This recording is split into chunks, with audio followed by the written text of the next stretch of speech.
Ladies and gentlemen, we're about to begin the service.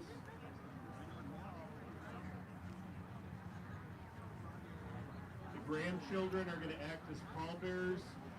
Jason Weil, Matthew Levin, Jesse Cummings, Lauren Levy, Justin Wishne, Jamie Weil, Melody Mintzner, Emily Wishne. Would you all please come up to the hearse, please? Pallbearers, please come up to the hearse.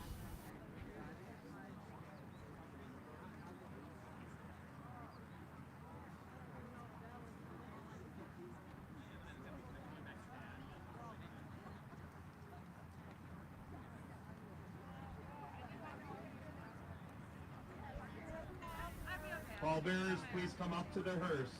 And I have the grandchildren, please come up to the hearse.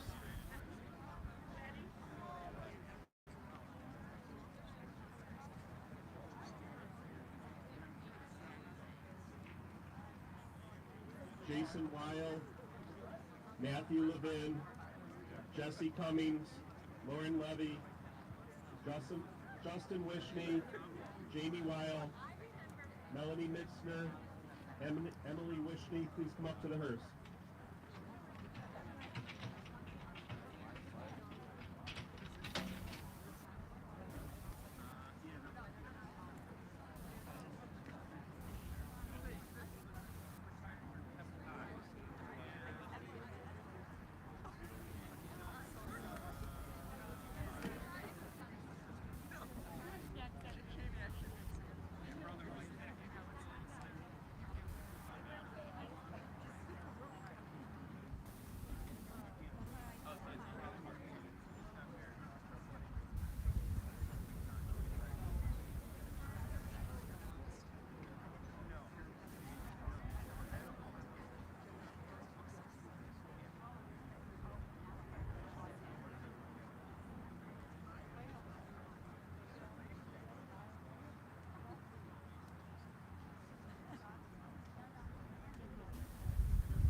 Pallbearers, place your hands on top of the casket and continue to make your way up to the gravesite.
Pallbearers, you can go ahead and be in the second row, please.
Oh my God, Herbert's Watchman. Oh, we're right here. Ladies and gentlemen, there is a cooler of water up here. If anybody needs one, please feel free to come up and help yourself. My mother. Thank you, everybody, for coming to the service. Ask the rest of you to make your way over. There's some shaded area behind the tent. Is the person sitting on the end, is that the Lord?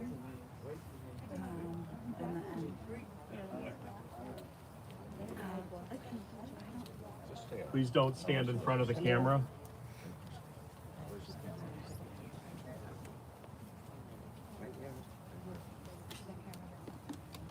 If you have a cell phone, please put it into silent mode at this time.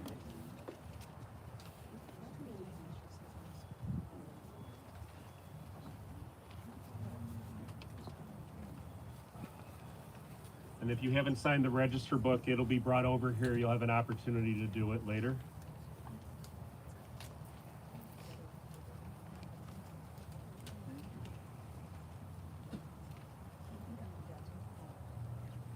If anybody needs a program or yarmulke, just raise your hand. We'll get it to you. Service is going to be conducted by Rabbi Stephen Hart. However, before the service, Larry was a member of the Army. I understand he served in Korea, and honors are going to be given to him for his service to our country. When taps is played, would everybody please rise?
You can be seated.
United States Army, and a grateful nation, please accept this flag as a symbol of appreciation for your loved one's honorable, faithful service.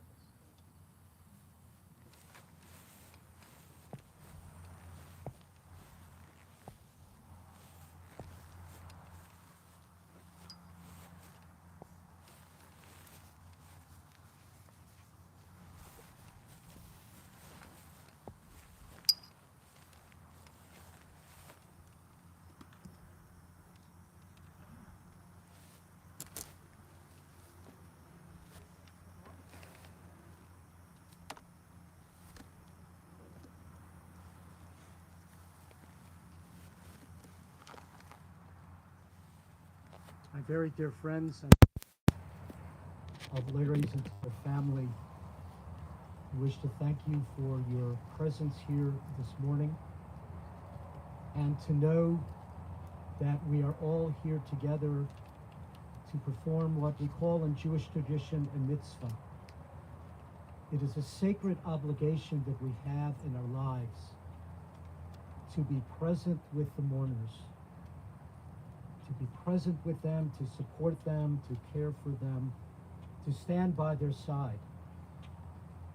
And not merely on this day that is devoted to personal and sacred memory, but to be part of their support system, their team, in the days and the weeks and in the months to come.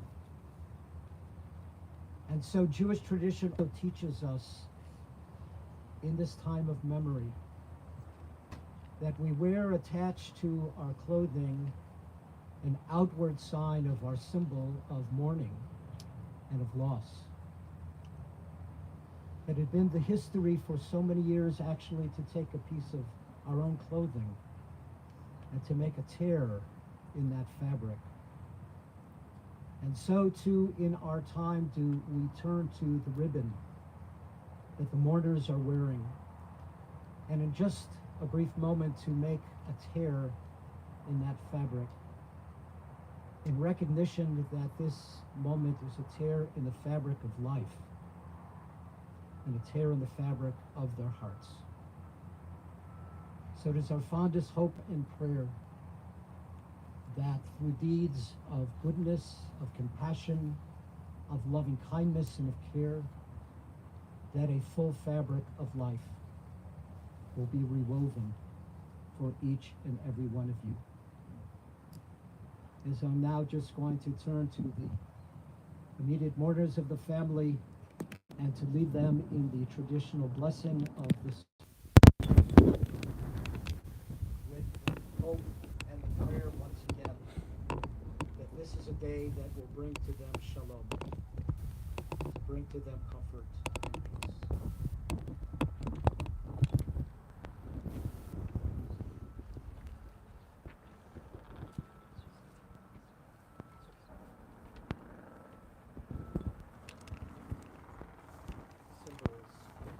Ribbon that each of you are wearing, as I noticed, just really an outward sign of your loss, your mourning that is felt so deeply and so personally this morning.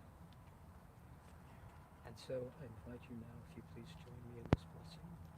Baruch Atah Adonai Eloheinu Melech Ha'olam Dayan Ha'emet.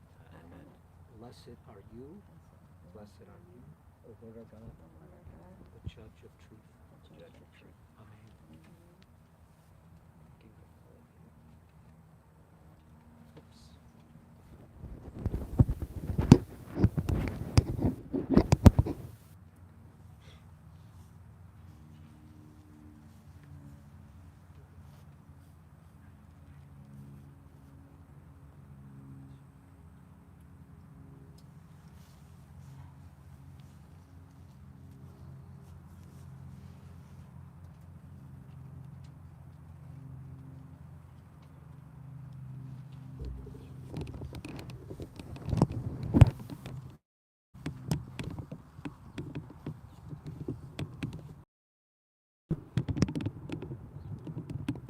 My dear friends,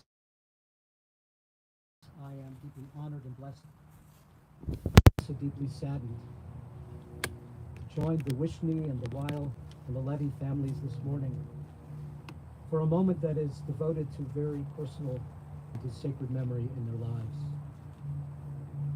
Our hearts join together as one in reaching out to each of you with all of our love and all of our support.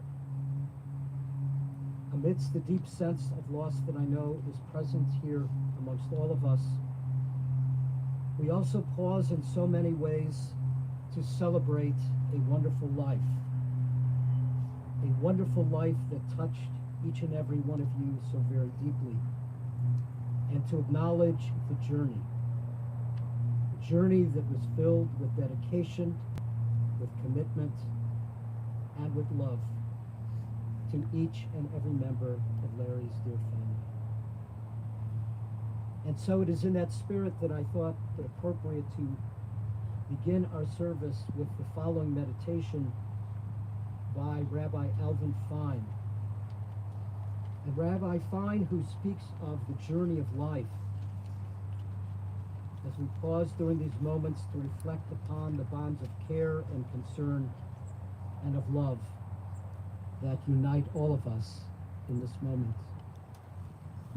So I invite you to turn to the booklets that you have received, where you will find this very meaningful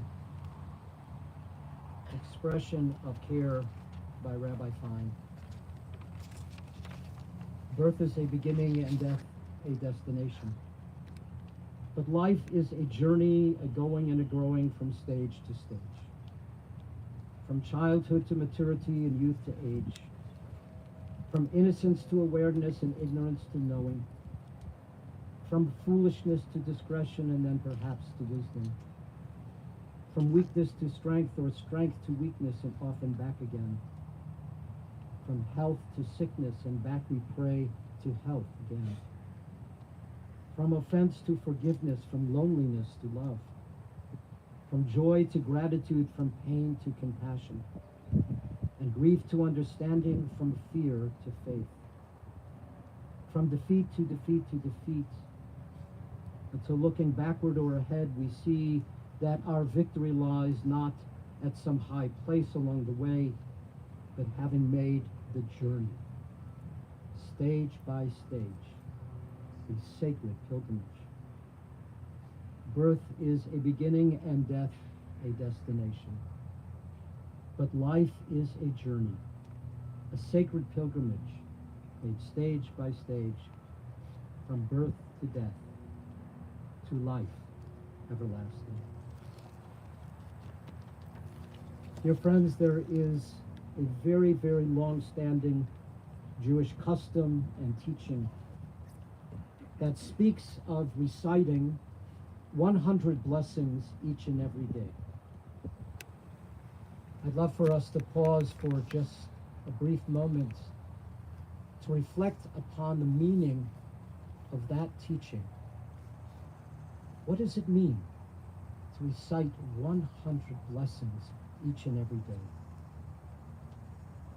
That we should be continually, even amidst our losses and our sorrow, we should continually be in a place of praise and of acknowledgement of our daily blessings.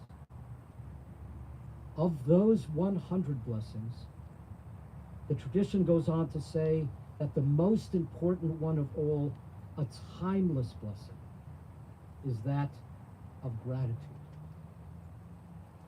So how appropriate, therefore, that we should begin this service of sacred and personal memory with a shared sense of profound gratitude for Larry's life and the meaning that he brought to so many. For amidst the deep sense of loss that is felt, I know, so personally amongst us here, we pause at this hour to count our collective blessings and to acknowledge all of the many, many gifts of Larry's life, his love, and his spirit that is now a part of each of us. Baruch atah Adonai, we are forever grateful, O eternal Lord, source of all of our blessings, for this moment to join together in sacred memory and to recall with abundant love the life and the spirit of Larry Wishne. May the Holy One of blessing, from whom all things come and to all things return, on this day of mourning and loss, give us light and give us peace. And may all the words that we speak and all of the memories that we share now bring us comfort and bring us strength. In Jewish tradition, such moments of loss and sorrow have always been acknowledged by sharing selections from the book of Psalms in the Bible. It is through these words of the psalmist that our ancestors found comfort and peace and healing in their lives. As is our custom and practice, we too will now turn to these same words with the hope and the prayer in each of our hearts that these sacred thoughts will now comfort us as well. And once again, we turn to the booklets that you have received, where we find on the inside cover the very familiar words of Psalm 23. Mizmor LeDavid, these words are a psalm of David, and invite you now please to join me. The Lord is my shepherd, I shall not want. He maketh me to lie down in green pastures. He leadeth me beside the still waters. He restoreth my soul. He guideth me in straight paths for his name's sake. Yea, though I walk through the valley of the shadow of death, I will fear no evil, for thou art with me. Thy rod and thy staff, they comfort me. Thou preparest a table before me in the presence of my enemies. Thou hast anointed my head with oil, my cup runneth over. Surely goodness and mercy shall follow me all the days of my life, and shall dwell in the house of the Lord forever. It's also very fitting and appropriate that we should continue our recitation and selections from the book of Psalms by turning to Psalm 112, a psalm which I specifically chose to share at this moment, and in many ways I also believe describes the essence and the soul and spirit of Larry's life. The psalmist writes these words: Asherei ha'adam, blessed is the one who reveres God, who greatly delights in God's commandments. His descendants will be honored in the land, and the generation of the upright will be blessed. His household prospers, and his righteousness endures forever. Light dawns in the darkness for the upright, for the one who is gracious, compassionate, and just. He is not afraid of evil tidings. His mind is firm. His heart is steady. He has distributed freely. He has given to the poor. His righteousness endures forever, and his life is exalted in honor. And so we are taught that in our lives we receive three different names. The name that we are given at birth, the name that others may call us throughout our lives, but the third name is the most important one of all. It is called the Keter Shem Tov. It is called the crown of the good name. The crown of the good name. That which we receive through how we choose to live our lives, how we touched others, our core values, the reputation that we create for ourselves, how we choose to speak and interact with others, the nature of our friendships, our associations in business, and yes, the love we create in our families. This is in so many ways our legacy. This is our Keter Shem Tov. This is our good name. And this is the life and spirit and essence of Larry Wishne. Larry's good name, his essence, his neshama, his soul and spirit, is defined in so many ways by the memories and the stories that will always continue to be told. And yes, the hundreds of pictures, thousands. I was going to say thousands, but I didn't want to exaggerate. The many, many pictures that captured each of these life moments. And yes, as a Korean War vet, Larry was so fond of sharing his war stories, and how appropriate and fitting that his service to our country was acknowledged and honored this morning as well.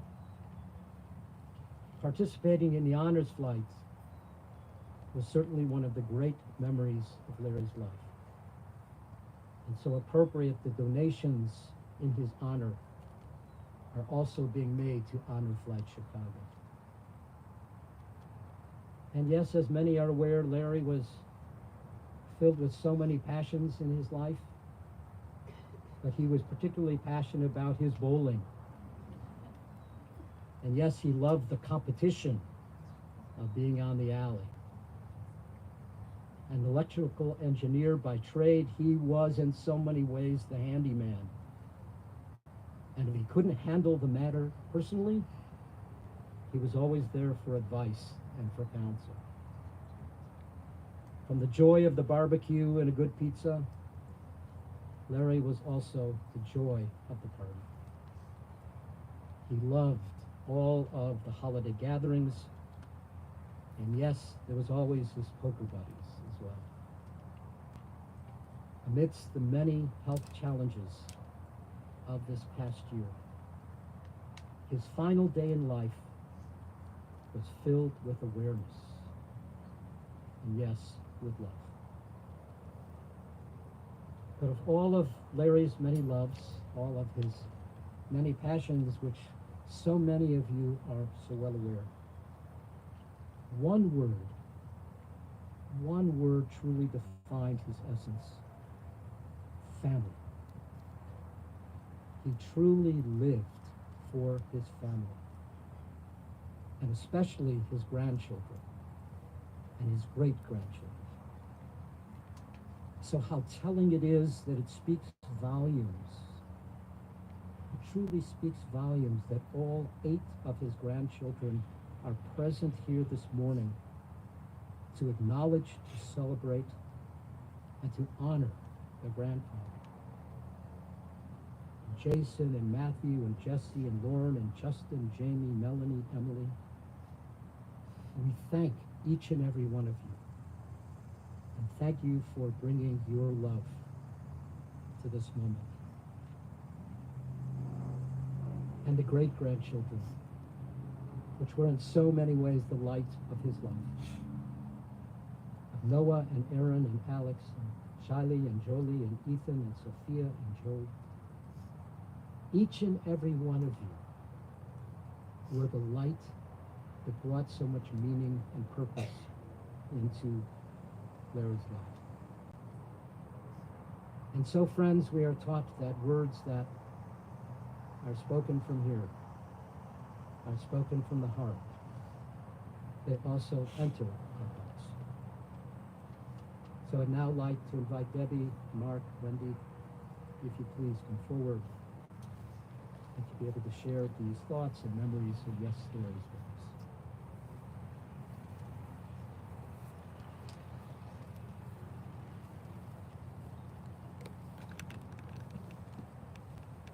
Hi. On behalf of me, Mark, and Wendy, and our families, we thank all of you for being here today.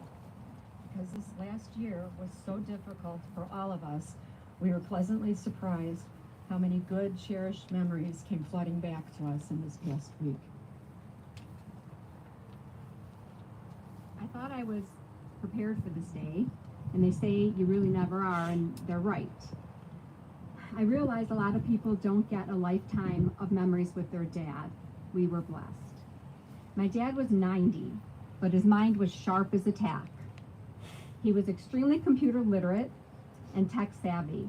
In fact, he would love the idea that this is being live streamed today. He would think that was pretty great. His phone was his lifeline, just like a teenager.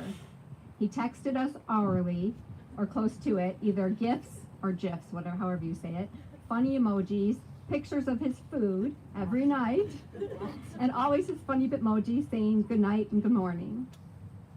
He played Words with Friends every day. In fact, his latest game was with our cousin Luann, and the game was tied something like 323 to 323 when it ended. Pretty good for an old man. YouTube was also a favorite pastime, searching anything and everything that came to his mind. And of course, he was a social media maven. You can always find him on Facebook. Our cousin Michael J. commented that he always smiled whenever Uncle Larry liked his post, and they will be missed.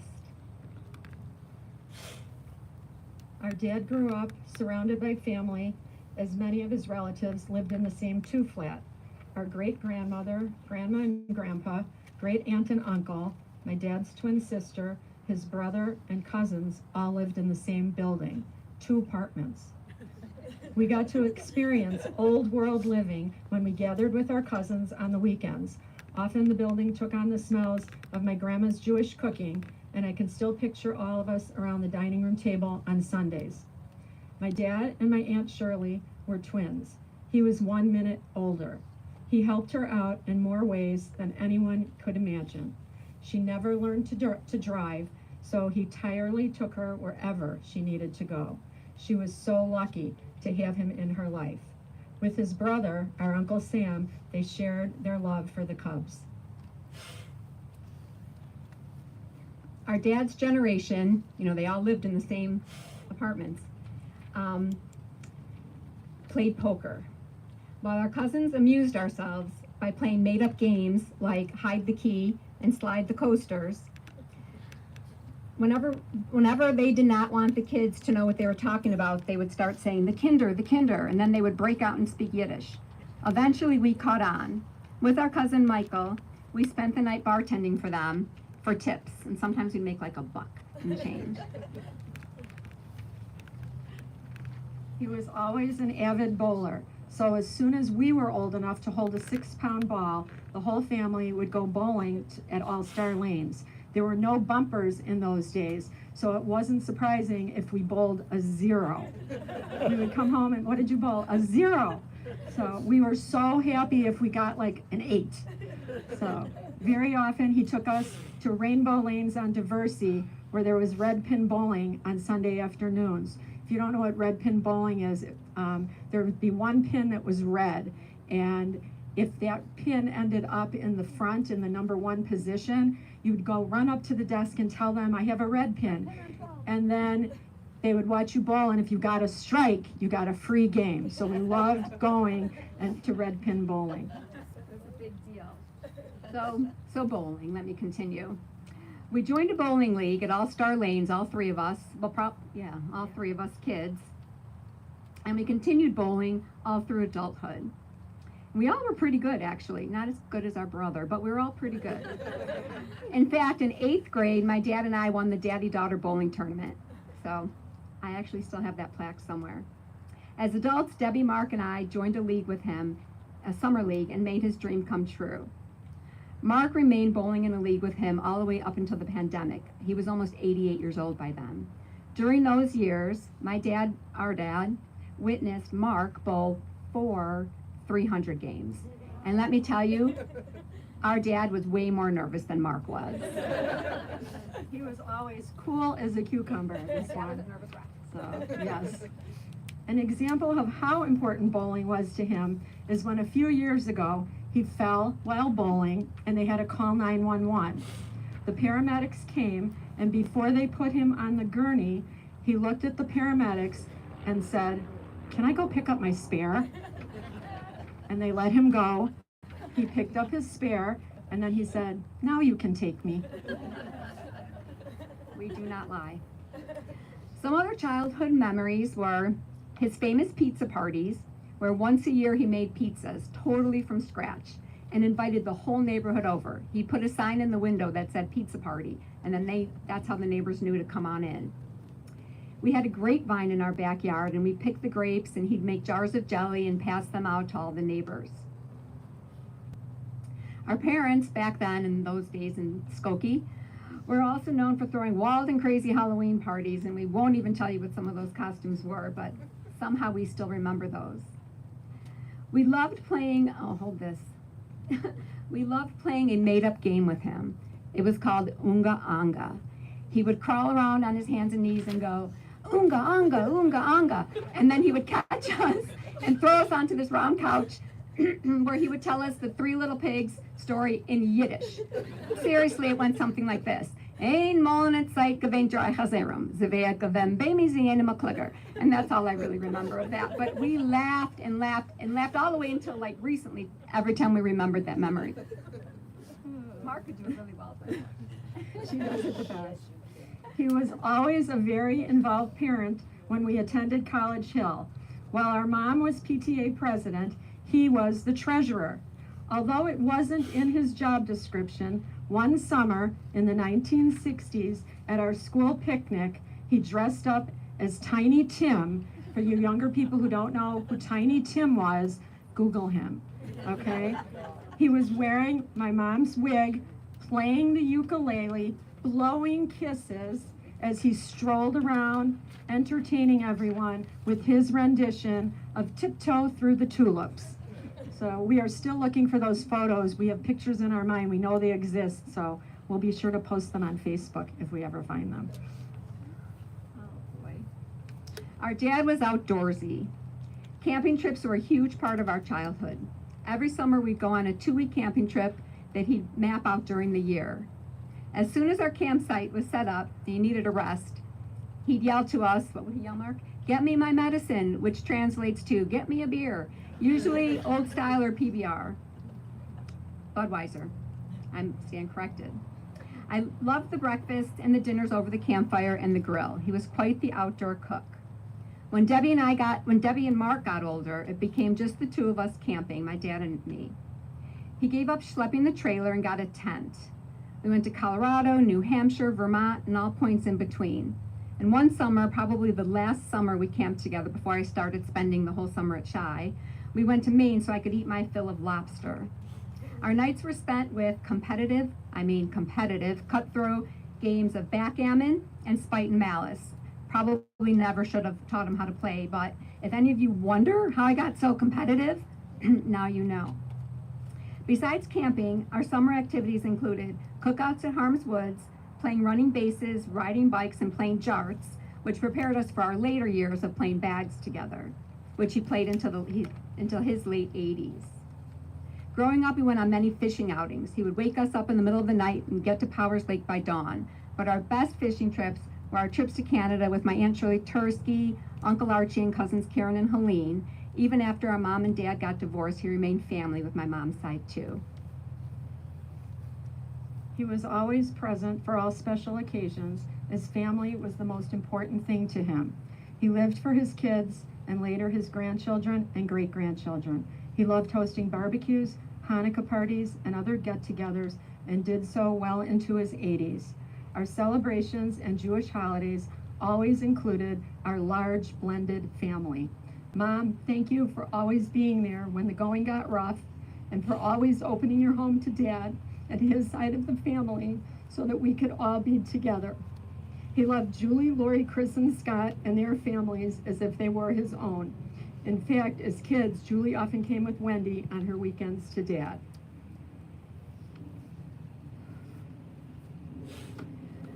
My dad was a puzzle fanatic.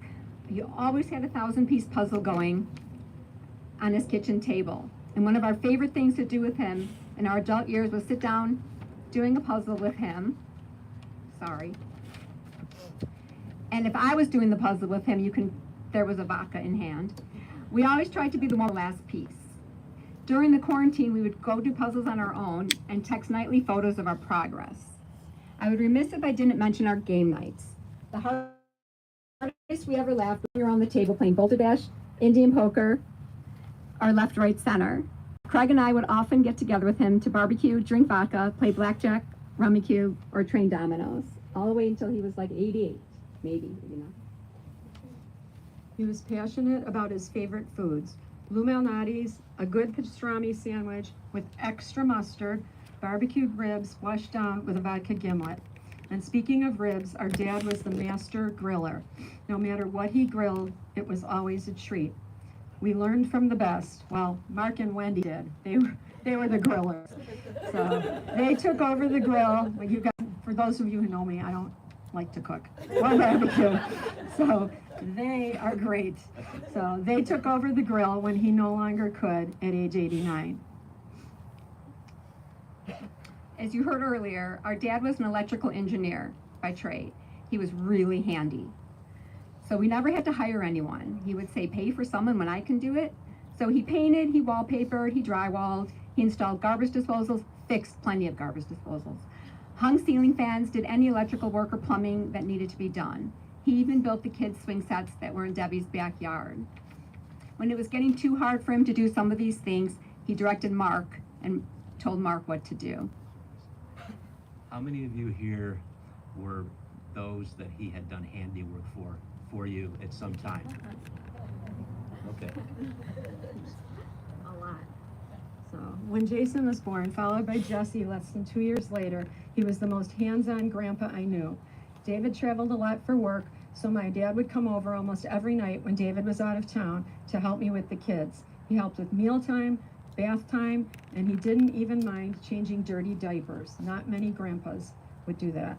He continued to be a helpful and doting bumpa, as we called him, to Jason, Jesse, and Jamie, and later on to Sarah and Nick, as well as all his other grandkids and great-grandkids.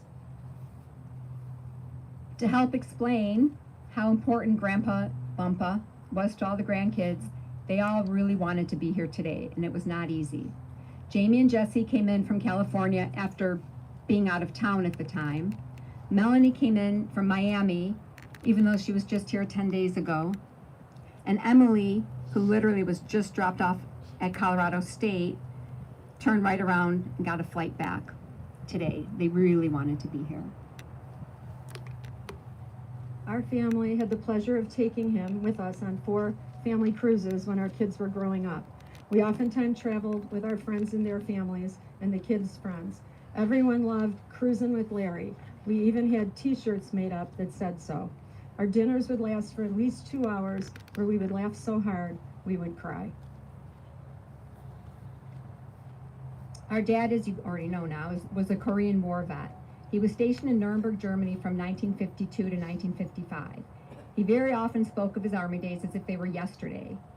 Most every day, at some point in the day, he'd say, when I was in the Army.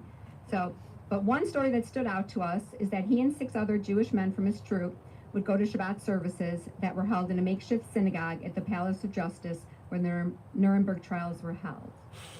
A major highlight of his later years is when he went on the,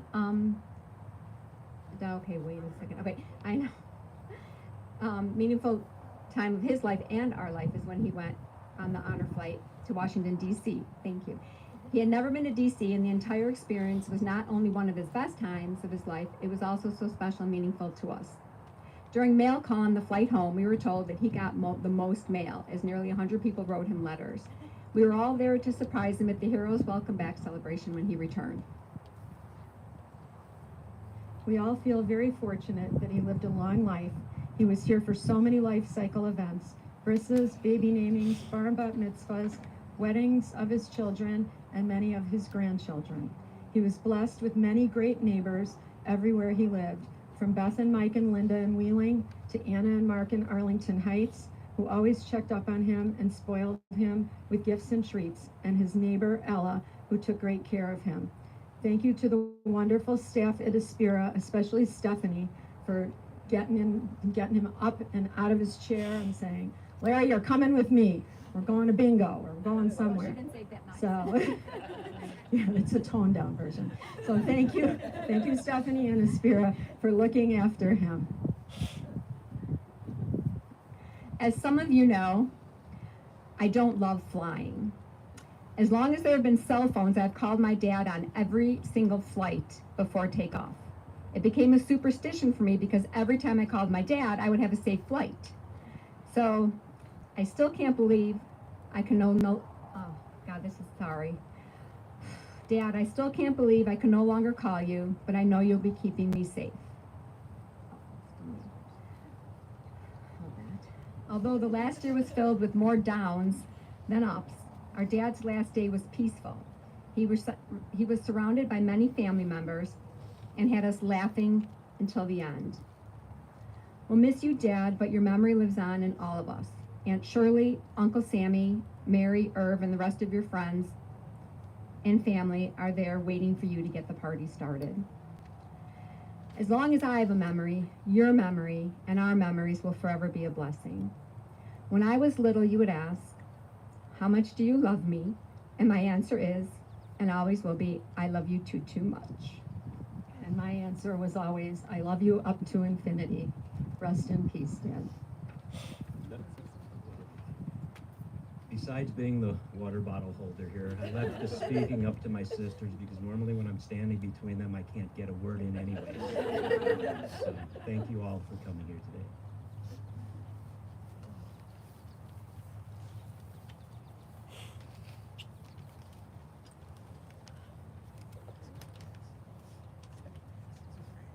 Thank you so much for the wonderful stories that were told. And yes, even on this day devoted to loss and to mourning, you made us smile and you made us laugh, which I believe is so important as well.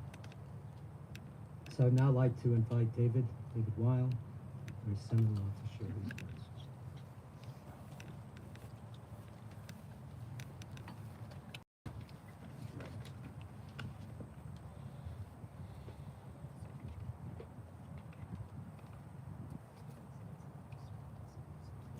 A heartfelt thanks to all of you who came today to show your love and support for our family. Many of you knew my father-in-law, Larry Wishne, and some of you, in essence, only come through his children. I knew Larry because he was my father-in-law.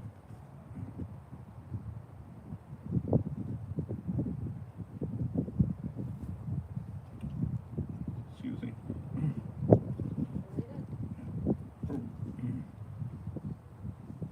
For 41 years. You heard the kind words from the Rabbi has said and the lifelong memories that both Debbie, Wendy, and Mark shared with you. I'm going to provide some additional perspective and help give you some better insight to who he was.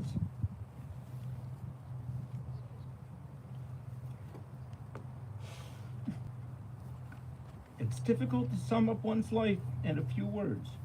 Some say life is complicated and too difficult to put in words. Larry, in many ways, was not a complicated man. He loved his children, as you heard, his grandchildren and great-grandchildren. He was always available anytime to babysit. He loved bowling, but you know about that. In fact, so much he's actually taken his bowling ball and shoes with him. Playing poker with his brother Sam, twin sister Shirley, and the Oppenheims and other friends. Doing puzzles, which you certainly have heard about, and I don't know if you noticed, but that was a puzzle that Wendy had put together with our pictures on there that they did together. He went fishing with me and Jason, which was very cool. It was 3 generations of fishing. He also went with my fishing buddy Tommy, who's here today, and who just loved being with Larry and shared nothing but kind words about Larry and enjoyed being with him.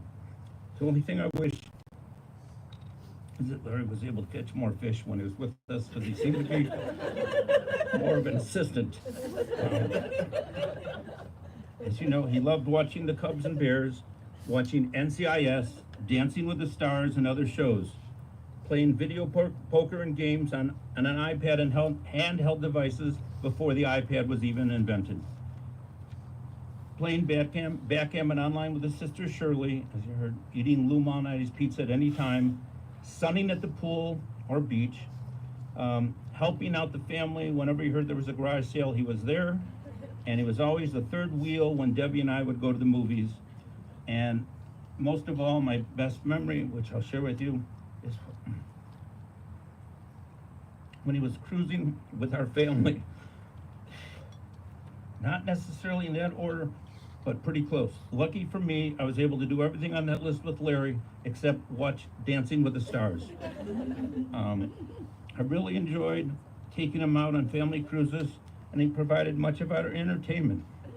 He went with the flow and enjoyed our activities, while almost taking as many pictures and videos as I did, which is almost impossible. On our second cruise together with the Coco family and other friends, I had t-shirts made up that said TN Ruby Reunion Cruise 2000. Why TN Ruby, you might ask? It's pretty funny. On our second cruise together with the Coco family and other friends, I'm reading that again. He was intrigued with and fascinated with this old rust bucket freighter called the TN Ruby. And he kept on talking about the TN Ruby and how disgusting it was and whatever. And then it ended up docking next to us at port. So he told me, tomorrow morning, I'm gonna go take a picture of that rust bucket. I had to explain to him that the TN Ruby would not be there in the morning as we were leaving the port at 5 o'clock. He got his picture. Some of you may wonder how Larry was fondly known as Bumpa. When our son Jason was 2 or 3, he had some difficulty enunciating some words. When he attempted to say Grandpa, for some reason it came out as Bumpa, and it stuck. As you know, all know, life is a journey filled with many accomplishments and failures, many joys, moments of joy and happiness, as well as moments of sadness and disappointment. Larry's biggest accomplishment and biggest joy in life was raising his 3 kids. He invested everything he had into his kids. He gave his time and boundless love to each of them, and he was everybody's fixin' man, have you heard? And in return, he got boundless love back. As long as I knew him, I can't remember him ever being angry or bitter or raising his voice. He always had a smile and was happy to see us and hear from us. And in closing, I miss him very much. And I hope I was able to give you some better insight into who he really was. Thank you.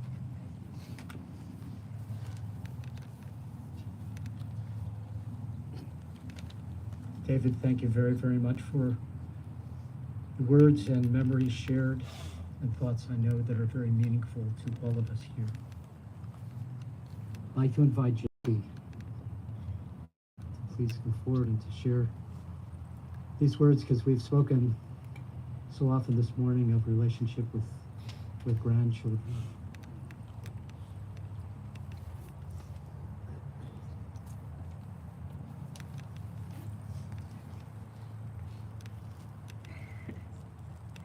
Bumba.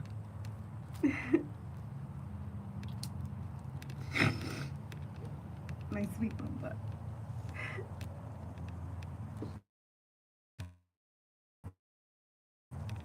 I must say that I'm so lucky that I got to have 36 years with you. That's double high, 36. Come to think of it, it really breaks down into 2 highs. The first high, the first 18 years, Bumpa played a big role in so much of my childhood. In some of my earliest memories, I recall having sleepovers at his condo with my brother Jason. He had a TV and a VCR in his kitchen, and I remember watching the movie Never Ending Story from his kitchen table. We had lots of fun times at that condo. Another memory I have was when I was around the same age, and he took me to the mall. It was almost Mother's Day, and I wanted to go shopping for a present for my mom, his daughter Debbie. I picked out a perfume for her at one of the beauty counters, and he thought I was nuts. But I begged him to buy it, and I probably put on a little dramatic show in front of a saleswoman, and he ended up caving and buying it. He remembered this so vividly and would tell it to me time and again. He would say, "You made me crazy, you know that?" And every time I'd giggle and give him a big squeeze, and he'd smile back with an eye roll only Bumpa could make. Bumpa was part of so many memories and milestones throughout my life. He was there at my recitals and plays, graduations, art fairs, and art shows. He was always so impressed with what I was doing or working on, especially when it came to my art. "Wow, you made that?" he would say. and I would light up with pride. With a big family like ours, I have countless memories of birthdays and other celebrations with Bumpa when I was growing up, especially our family vacations. Bumpa joined us on cruises and even came on my senior year spring break. We took a family cruise and I got to invite 2 of my girlfriends. It was a hoot. Dinners on the ship were always a blast. Bumpa loved being a part of these trips and we enjoyed his company too. He also knew who my friends were and made sure to ask how they were doing the next time we got together. Bumpa was always so happy when he was there with us, and he never missed a birthday or special occasion. The second high, the next 18 years, I went off to college at the University of Illinois, and Bumpa was a proud Illini grandpa. He even came down for a football game and to visit me and Jason while we were there. I always remember Bumpa lighting up when he saw me, commenting on what changed about me, my glasses or short hair, or what fashion style it was at the time. And soon after, I moved to California. Whenever we spoke on the phone, he would ask me about my life in California and would always say, "What are you doing leaving me here, Jessica?" I would simply reply, "Come with me to California, Bumpa." I could hear him smile and bashful laugh. Since moving, I would only see Bumpa for holidays and visits when I was back home in Chicago. Before I even got a word in, he'd ask, "How long are you in town?" Whatever my answer, it was never long enough. I know how much he cherished getting to spend time together, and so did I. And then one time I came back to town, I brought someone with me, and I introduced Bumpa to Nick. They were so quick to hit it off. They were beer buddies and talked about sports. Nick studied to be an engineer, so Bumpa would talk shop with him too. I feel so lucky that Bumpa made it out to California along with his sister, my Aunt Shirley, to be at our wedding in Santa Monica. It was a big trip for them both. It was truly an honor to have them there. And that was 7 years ago yesterday.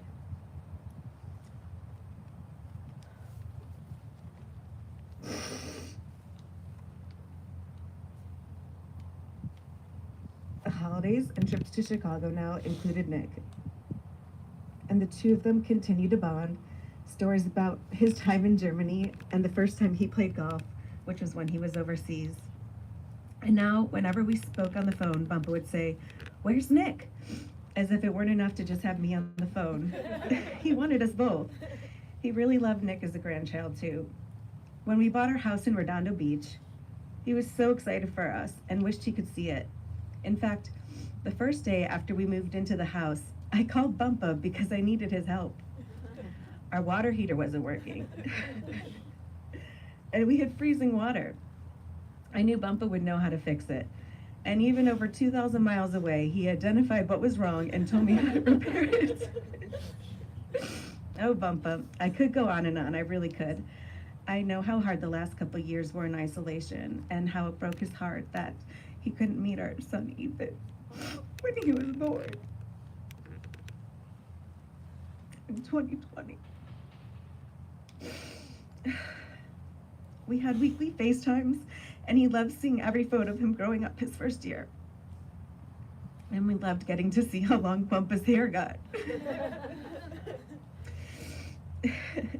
It's really unbelievable that he's such an amazing head of hair all the way to 90 years old. Then finally, Bumpa and Ethan were able to meet when we took our first plane as a family to Chicago in June last year. Ethan was 15 months and running around, and Bumpa even got to read to him. I know how much joy it brought to Bumpa to be with Ethan, and it was incredible to see 4 generations all together. The last 2 times I saw Bumpa were earlier this year, in April, just before his 90th birthday, and again in June. And each time, he was even more excited than the last. We talked about my new boob business, and it made him laugh and smile, and he was just so happy to be together. Nick wishes he could be here today too and sends his love. And it's truly a gift that I got to spend 36 years of my life with you in it, Bumpa. May we all be so lucky. I love you, Bumpa. Double high to life.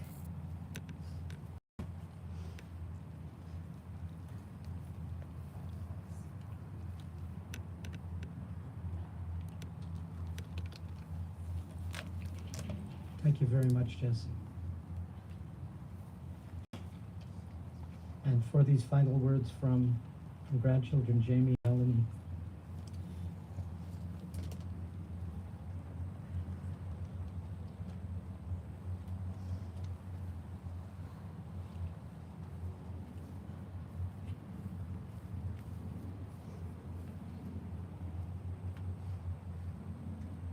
Okay. I got a text from a college friend on Friday who had heard about my bumpa's passing.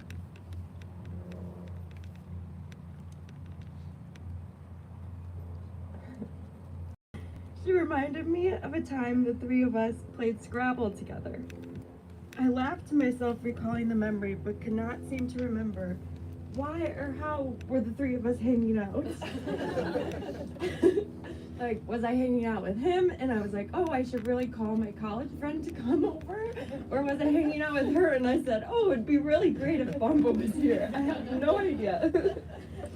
When I asked my friend, she also wasn't sure, but she did say, I feel like he was just always there when I was at your house.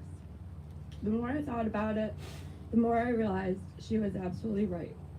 Bumpa was always there.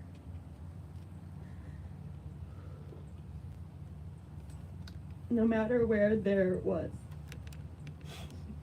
He never missed a birthday, graduation, holiday, or life milestone, big or small, without sending a card picked special for the occasion. He was usually among the first to call and also followed up with a Bitmoji text and probably an email too. And if you were celebrating in person, you can guarantee he'd be the first to arrive.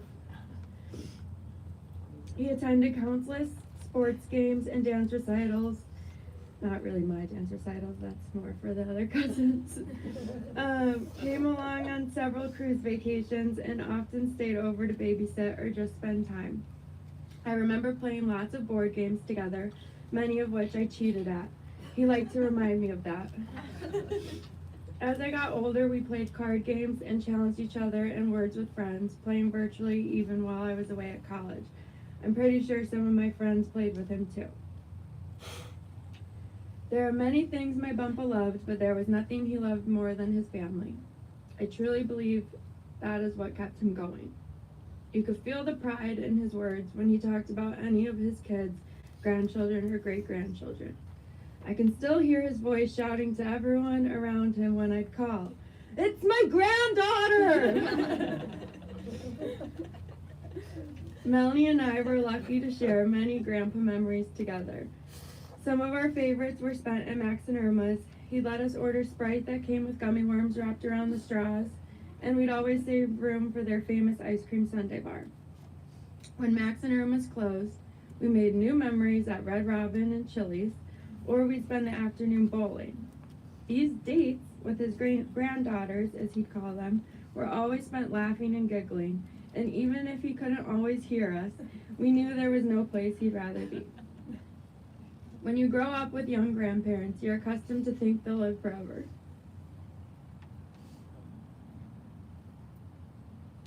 And in a way, he did.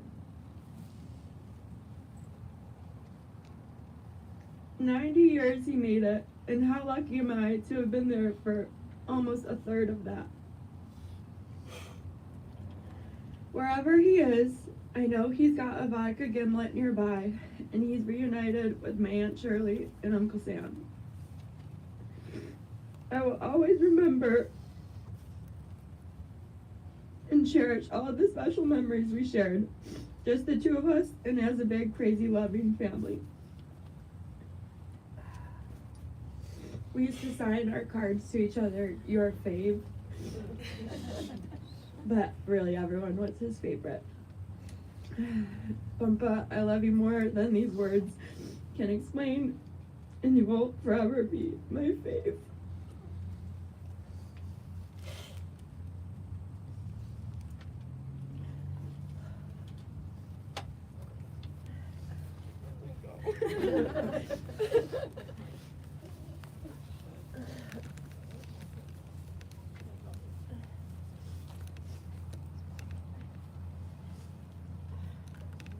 We are grateful for all of the many memories and stories that have been told and shared. And certainly I know in the hours to come, the days to come, the weeks to come, the months to come, they will continue to be told as well.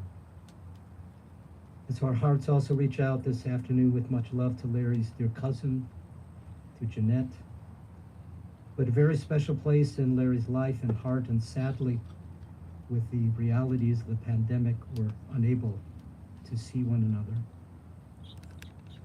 And also reaching out to Larry's former wife, to Pauline Morrison, and certainly to all of those who were so fortunate to be able to call him a wonderful friend. So in the spirit of all of the words and all of the memories we've shared, we now say Zecher Tzadik Livracha. May the good name of Larry Wishne always be remembered amongst all of us for much goodness and for blessing. And now we say Amen.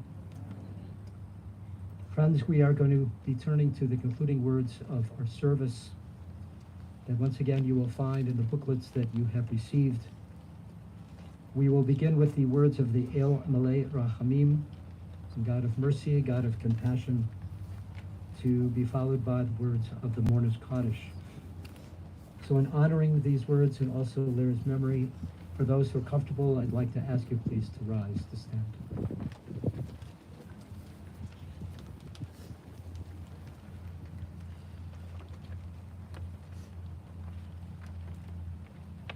El Malei Rachamim, compassionate God, eternal spirit of the universe, grant perfect rest in your sheltering presence to the soul and to the spirit of Lawrence Larry Wishne, who has entered eternity. O God of mercy, let him find refuge in your eternal presence. Let his soul now be bound up in a bond of everlasting and eternal life. God is his inheritance. May he now rest b'shalom, in peace. And we say, Amen. We continue now with the words on the back cover of the Mourner's Kaddish. Yitgadal v'yitgadash shemei Rabbi, v'yamad yivrach chirutei v'yamlich malchutei, v'chayichon uv'yomechon uv'chayedecho beit Yisrael, v'agala uv'zman kariv v'meru, Amen.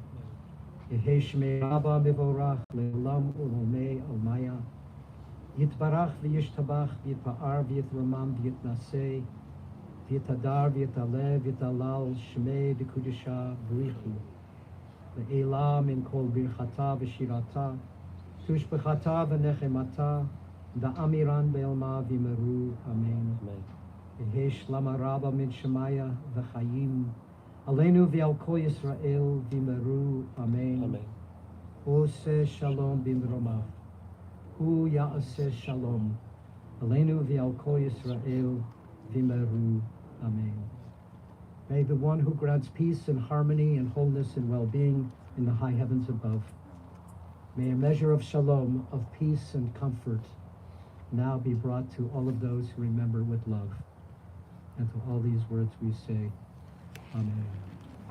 Yaseh shalom, Yaseh shalom, shalom aleinu, ve'al kol Yisrael.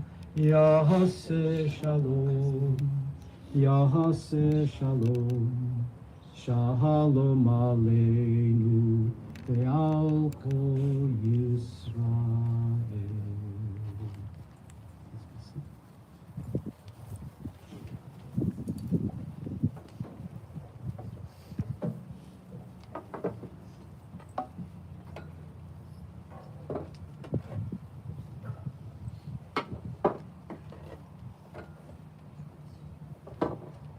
Friends, we have one final sacred obligation, one final mitzvah for us to perform.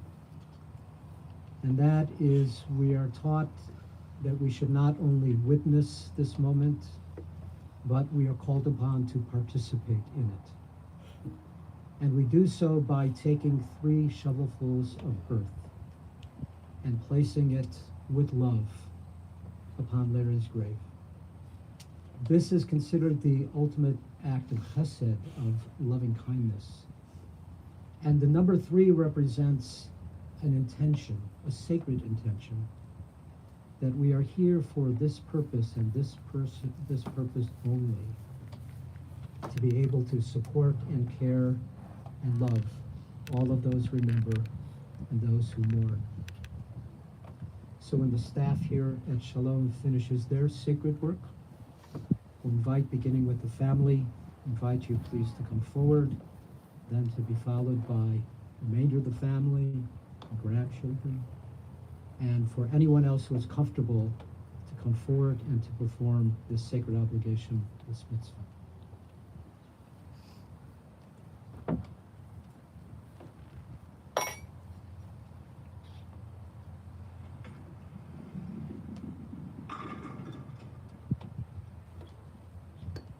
Ladies and gentlemen, after this service, there will be Shiva. The information about the Shiva is in the pamphlets that we've handed out. Family will be the first to put earth in the grave, and then you're all welcome to put 3 shovelfuls in. Please do not pass the shovel. Rather, let everyone do it by themselves.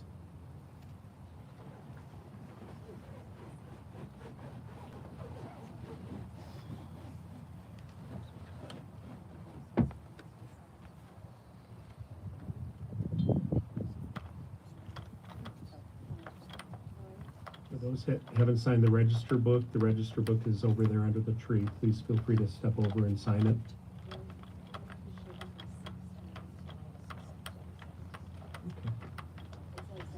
The pamphlets say that the Shiva will go today till 5 and then resume at 7, but the family says no, they'll actually be receiving people from 6 to 9 tonight, just asking for about an hour break between 5 to 6. Thank you.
we have a little bit of earth.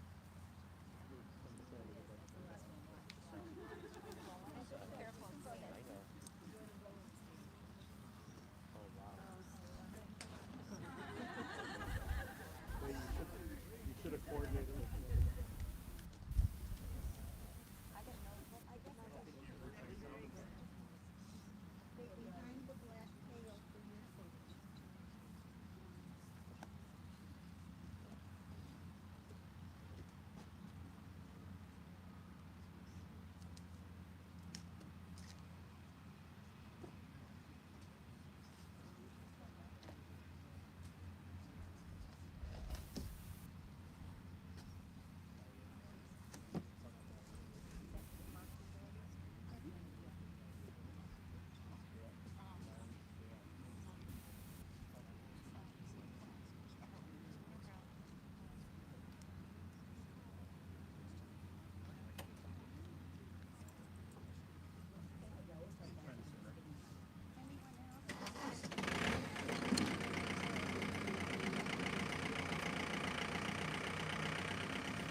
Some of you would like to step around and use the shovel. The earth is on the ground.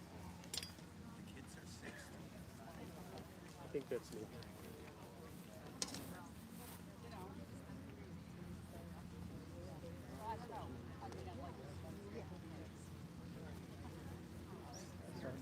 Which way? Sandy, up to Texas. This way? Yes. This is Sherry Crowell. She works at the cemetery. Section 8 lead was there, but it's very long, so it's Oh, I know exactly where yeah, it is, she'll help 'cause I you. recognize the tree, so thank you.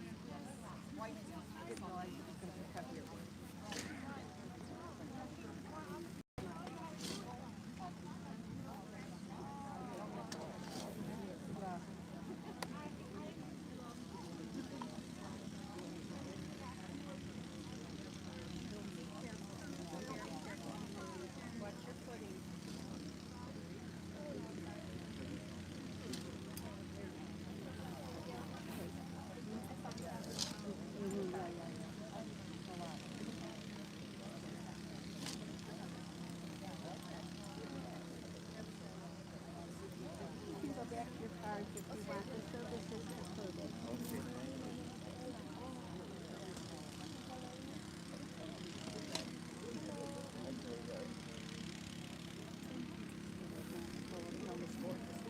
When you turn here, your hair is gorgeous. Same as yours. Oh, same as yours. It's been a long, yeah, it's been a long time. Yeah. Oh,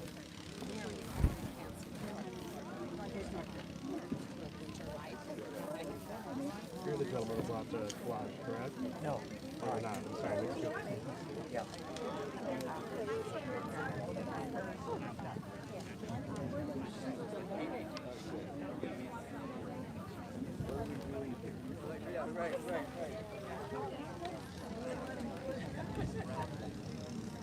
anyone want to pick up the shovel? We have Earth here. You can pick up the shovel as well.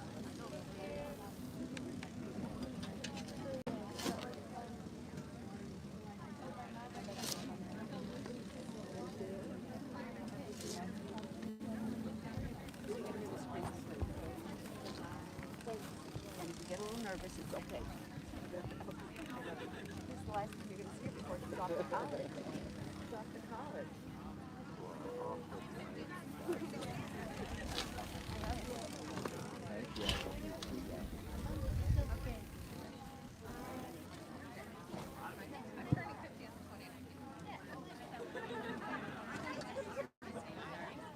You want to do the shovel or the little?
They both live in, yeah, they live like very relaxed. Their kids are friends. So, but it was just such a small like I said, members. Bob and I went to Stanford for like for spring break. Yeah, everybody went somewhere and Bob and I went to go.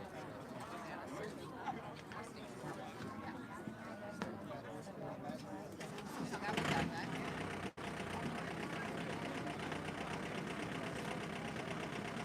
Yeah, that's what the state was about. So they didn't live together all together.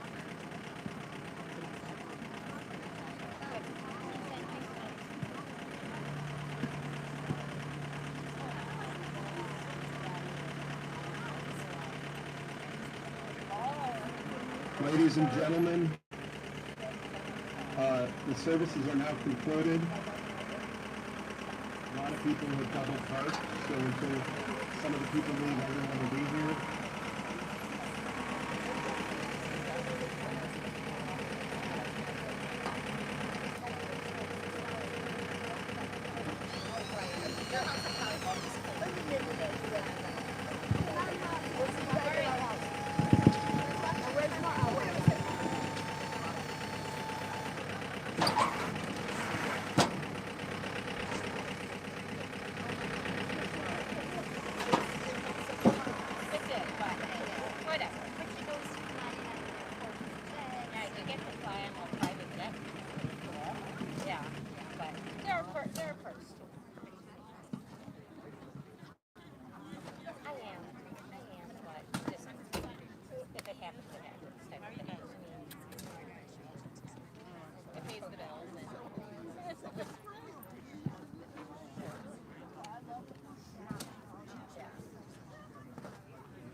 Is fifth grade? His fourth graders I had them last year. I had fourth graders last year.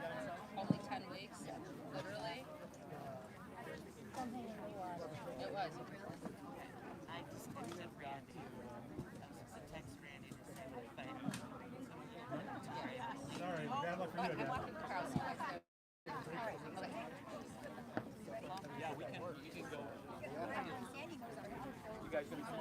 I don't know how to go in. Maybe tonight.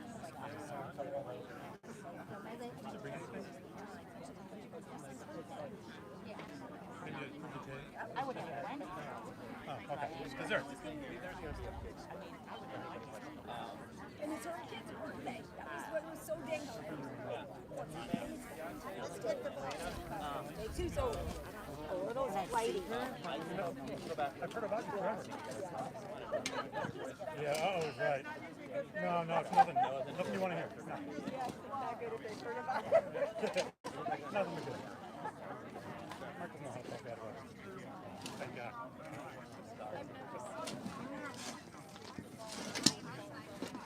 I'm sorry. Yeah, I was there. All right, we've been, or probably when everything else closes.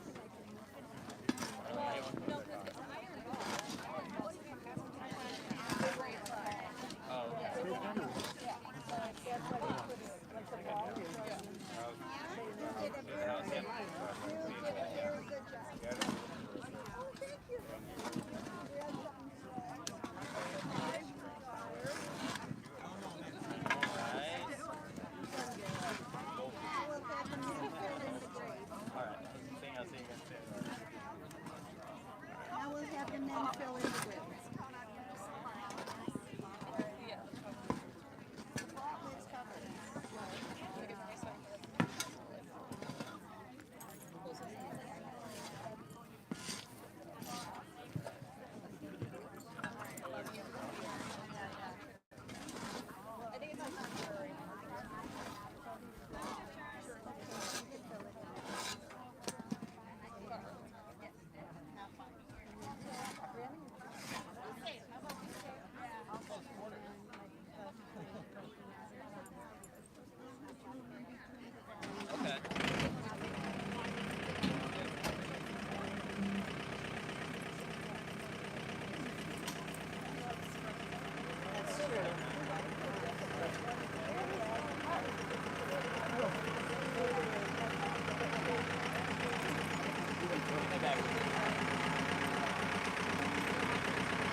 Oh, yes, I know the name. I remember the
It was a Karen event. Anyway, they have the three of them at the table, and I think they all made faces and they did some stuff or whatever. But I think you're going to enjoy having it. You know, it's funny. Those are. I was going through a bunch. You know, the problem is.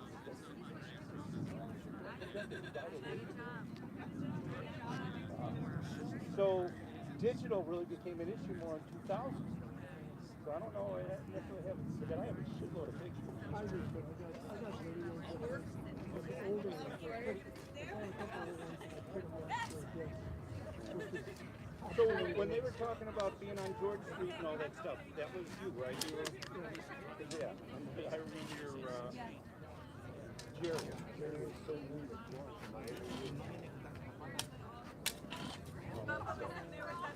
Oh, so here's the story you'll get a kick out of. Jason invited me to go with two of the boys to see Dr. Strange, North of Point. I couldn't even tell you what it was about. So it was like meta, it was way out there. Anyway, so one of the grandsons invited a friend, and so the dad brings the friend, and they're sitting there, and we come and we meet them. And the friend's dad says, there's two young guys and they're wearing baseball caps. I think those guys were the Bears. So they go up to the Bears. Turns out that's the number 2, the first round pick that they got, which was the second round. And so that was sort of cool that they talked to us for like 40 minutes. Not 40 minutes, like what, 10, 15 minutes, but it was really nice of them.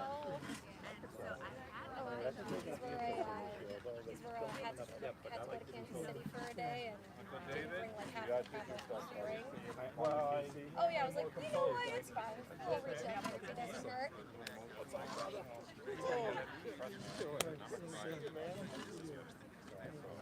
See each other on better terms, like weddings. Well, first of all, well, we got Heather's getting married in a month. But trying to get a hold of Randy. Plus, you know. 16,000 plus. Yeah. That's just the beginning of the day.